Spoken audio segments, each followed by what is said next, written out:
welcome to Theology in History. In this episode of Theology in History, we're looking at the Council of Nicea. What is it? Why did it happen? And what's it got to do with theology? So let's get into it. The Council of Nicea met in the year 325 in a town called Nicea. It would be the first council of Christian bishops ever. But what brought it about? Nicea didn't happen in a vacuum. In the 30 years before the council, Christianity was a minority belief in the Roman Empire. And in fact, it had been highly persecuted under Galerius until 311.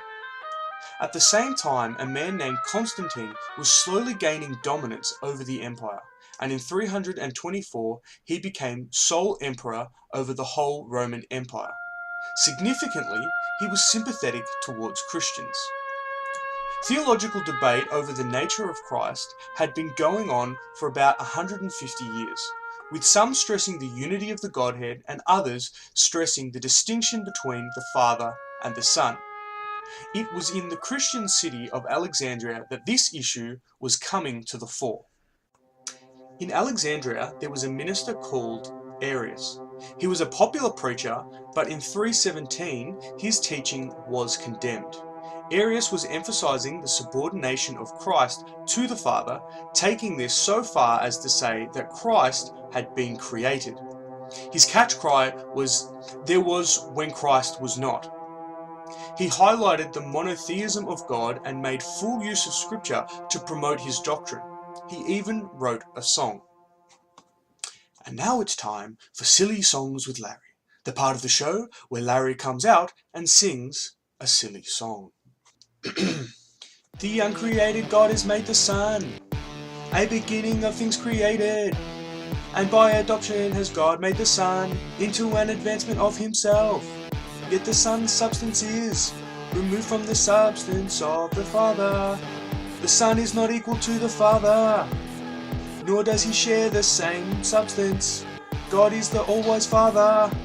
The Son is the teacher of his mysteries. The members of the Holy Trinity share unequal glories.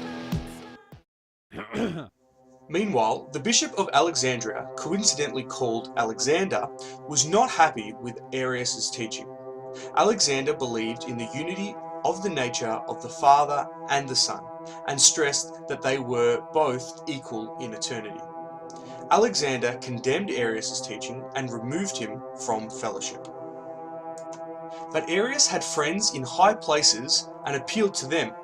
Eusebius of Nicomedia offered support, and so the dispute continued. Constantine, wishing to quell this quarrel, sent Eusebius of Cordoba to settle things in Alexandria, but his report made clear to Constantine that a different tact was needed. Concerned to unify the empire, Constantine called the First Ecumenical Council of Bishops. They met in Nicea in modern-day Turkey on the 30th of May 325. While the council dealt with a variety of matters, the chief issue of concern was Arius' teaching concerning the deity of Christ. Neither Arius nor Athanasius, the two names most associated with this controversy, were in attendance at the council, since neither of them were bishops at this time. Instead, Eusebius of Nicomedia argued for Arius' position, while Alexander of Alexandria argued against Arius' teachings. Also in attendance at the council was Santa Claus, or St. Nicholas of Myra, to his friends, who is said to have punched him. Created using Powtoon.